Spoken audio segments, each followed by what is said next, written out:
tutorial, we're going to look at methods for one-sample proportion inference. Before beginning with this tutorial, make sure you've read the health disparities example on the previous page. So let's get started. When we're dealing with one-sample proportions in Stata, there's a few commands that you're going to be using on a regular basis. First, when we're looking at confidence intervals, the CI command and the CII command are the primary commands that are used. CI is used when you have data read into Stata, and remember, when you have this extra I on the end, what that means in Stata is that it's an immediate command, so you don't have to have data read into Stata, you just need the numbers available. When you're looking at hypothesis tests, two commands are used pretty frequently. There's the by test command, and what this is it's an exact test. On the other hand, we have this PR test command, and this is for large sample one proportion tests. So by test is an exact result, and PR test is a large sample result. So let's look at those commands in Stata. Go ahead and open up Stata, and we'll get started with this tutorial.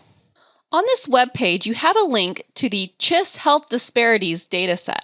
Go ahead and open up that dataset. Now, we saw in the example that this data set contains a random sample of 500 individuals from California, and you can see we have 7 different variables in this data set. Let's look at the labels. So what we're specifically interested in is this poverty covariate. It's an indicator at 0, 1 for whether an individual is below the federal poverty level. Then we also have this doctor covariate, and that's our outcome of interest. Poverty is our explanatory variable, and then our outcome of interest is visited the doctor in the past 12 months.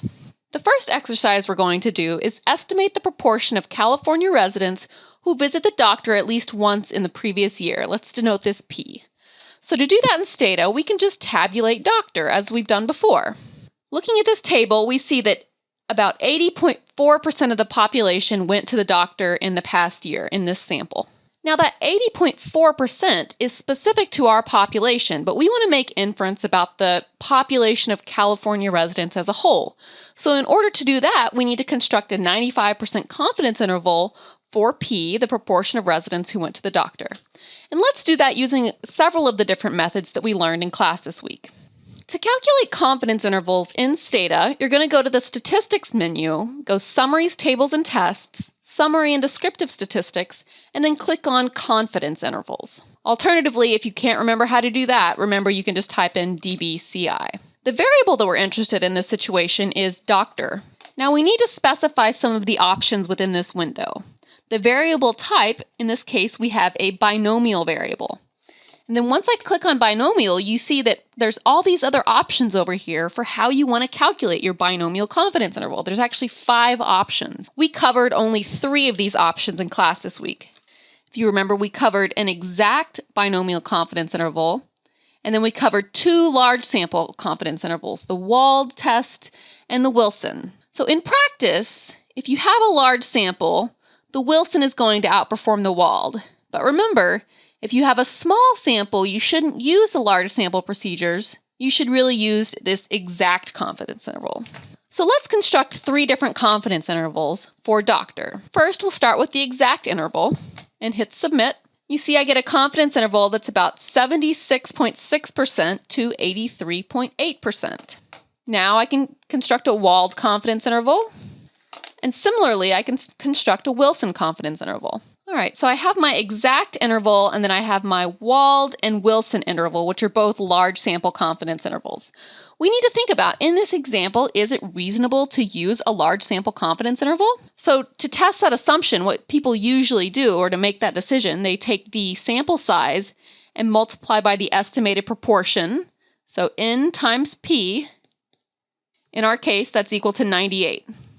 And we just need it to be greater than 5. So that's okay, but you also need to check that N times 1 minus P is greater than 5. And N times 1 minus P in this case is going to be equal to 402. And so that's greater than 5. So it's okay to use these large sample confidence intervals. Comparing these intervals, we see that this one's about 76.6 to 83.8. This is about 76.9 to 83.9, 76.7 to 83.6. So really, these guys are all almost equivalent. In practice, really you could pick which one you would want to present. The Wald typically performs the worst. So in practice, you would probably want to give either the binomial exact or the Wilson confidence interval.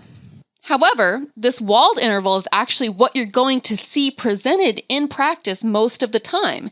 And the reason for that is because it is the easiest to calculate. So don't just default to the walled because it's easy or it's because it's what your software program is giving you. Make sure you think through whether or not you might want to use either this Wilson option or the binomial option instead to get better confidence interval coverage. Next, we want to look at these confidence intervals and decide whether there's evidence that at the 95% confidence level, do we think that at least 80% of the population visits the doctor once per year? So looking at these confidence intervals, we see that 80% lies within each of these confidence intervals. So we don't have strong evidence that at least 80% of the population visits the doctor each year. It looks like that proportion is lingering somewhere around 80%. Now let's repeat that analysis, stratifying by poverty level. So what we can do is we can say by sort, poverty, CI, doctor, comma, binomial. Alternatively, if you wanted to do this using the window, you could use the by if in option. We would want to repeat the command by groups, stratify by poverty. All right, let's look at our confidence intervals. For those above the poverty line, we end up with a confidence interval about 78% to 85%. For those below the poverty line, on the other hand, we see a much different looking profile. Note that our sample size is much smaller, so we get a wider confidence interval. And that confidence interval spans from about 57% to about 81%. So this upper bound for the confidence interval is very near 80%, but it looks like we might actually have in the population who's below the poverty line, it looks like the proportion who visits the doctor every year might be less than 80%. We see some evidence of that in our data. So let's conduct a statistical hypothesis test to look at that question. Okay, so what we're going to do now is we're going to define P1 as the proportion of California residents below the federal poverty level who visited the doctor at least once in the past year. Now we're going to test the hypothesis. The null is that P1 is equal to 0.8. And we're going to look at the two-sided alternative that P1 is not equal to 0.8. And we're going to do this at the 0.05 level of significance. First thing we're going to do is we're going to use an exact binomial test. To do this in Stata, you go Statistics, Summaries, Tables, and Tests, Classical Tests of Hypotheses, and then we're going to go to the Binomial Probability Test. You see up here that this is the BiTest command. The variable that we're interested in is the outcome doctor, whether you went to the doctor.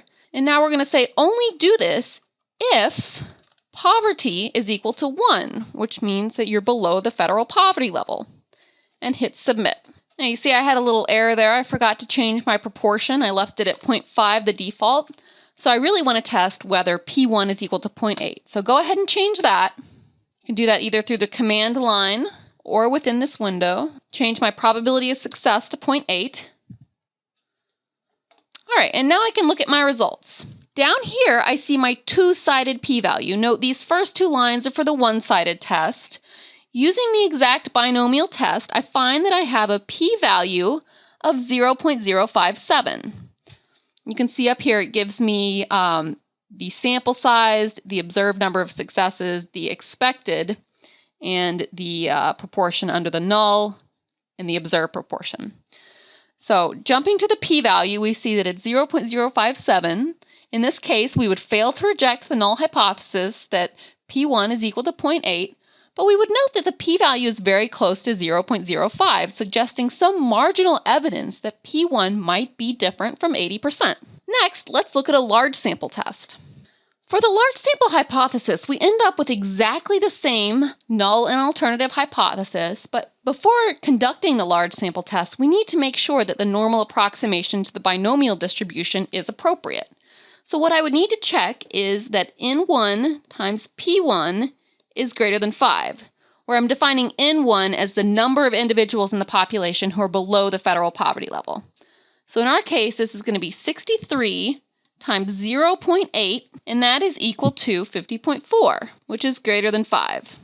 I also need to check that N1 times 1 minus P1 is greater than 5. And so this is going to be 63 times 0.2, which is equal to 12.6. And that is also greater than 5. So I can say, okay, the normal approximation to the binomial is appropriate. Now let's go ahead and conduct our large sample test. To do this in Stata, you go Statistics, Summaries, Tables, and Tests, Classical Tests of Hypotheses, and then now we're going to go down past binomial probability test, and we're going to click on this one sample proportion test. You see this window pops up. The command we're looking at now is PR test. Our variable of interest is doctor, that's our outcome, and our hypothesized proportion is 0.8. Confidence level is 95%.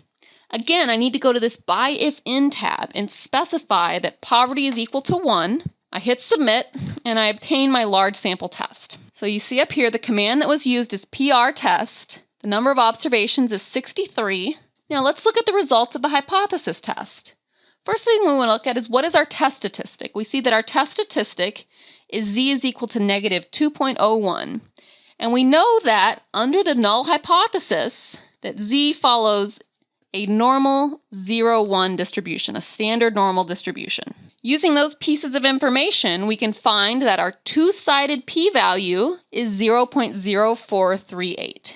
So in this case, we would reject the null hypothesis, and using this large sample test, we would conclude that there's evidence that p1 is less than 0.8. Now, think about this really quickly. Remember, if we go back and we run this exact binomial test, we found a p-value that was greater than 0.05. So we reached different conclusions depending on whether we use the large sample or the exact test. So let's think about this a little closer. We got two different results from the exact and large sample. Now let's say you were writing up these results into a paper. Which results would you present? Take a minute to think about this, because really emphasis on p-values is a very controversial subject among statisticians. I mean, think about it in practice. We got one p-value that's 0.04, one p-value that's 0.06, and really they weren't even that far apart. What if we had something that was 0.049 and 0.051? Convention says we would reject the null for this situation and fail to reject for the other situation. But in practice, there's no meaningful difference between those two p-values, and there's nothing magical about a p-value of 0.05. In fact, in the example above, it is known that the binomial test is usually conservative, and the true level of significance, or your true alpha, is often less than 0.05 because it's a conservative test. However, the exactness of the test sometimes makes it preferable in practice. So it's really a shame that such an emphasis is put on p-values. And in practice, rather than just giving a p-value, always try to include a confidence interval in these scenarios to help the reader gauge the magnitude of the estimated effect along with the width of the confidence interval, rather than relying solely on p-values.